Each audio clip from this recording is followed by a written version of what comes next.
Bonsoir, mbote, bonjour la famille. Vraiment, na sali vidéo yo pour expliquer papa na biso ya pédophile, violeur azana simananga. Pour na bato boye bite, boyeba eloko oyo nini papa na biso violeur, pédophile asali. Propre bana na ye moko a violaka bango, a botisa. Donc aza égoïste. Le roi Nzamba lobaki multipliez-vous. Donc ye abandi ko grignoter bana na ye. Donc ye a sali inceste moko oyo aboyi ke azala na bokilo ye moko bokilo ye moko pendenge zawana abala asalaki libala na ye moko. Sikoyo police ezoluka papa grignotage oyo.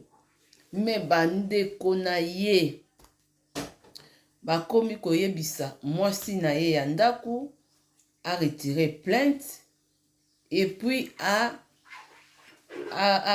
changé maloba epai ya police. Tala bandeko na biso batamangala.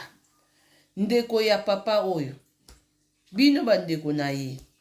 Est-ce que muto boye penza comment boko senga ke bal retirer plainte na mwasi et puis a bomba ye.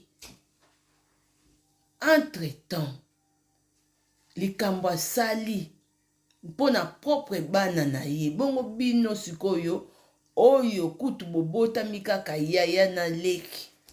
Bozata na toba boza na sang ya mama papa to ba cousin ba cousin mais yesko makila na ye penja direct lisusu bana na ye. Bongo yo ndeko ozoloba na mwasi na ye a retiré ba plainte a dénoncer aloba na police te place azali.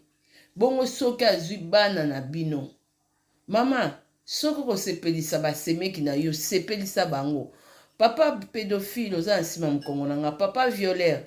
Ngana ko sepelako en tout cas grignoter lisusu côté ya bandeko na yo abasi na ba cousine bana na bango parce que yo oza vraiment mieux placé pour nango yo o grignotaka na yo sans que o kutu ya yo moko kutu ndengo sale bongo sikoyo ya bandeko na yo oyo bazotala ta degré ya likambu oyo te oyo bazomona te ke oza danger pe pona bango. Oh, quel genre ya famille bandeko. Même Nzamba lobi muto akobuka oya loni.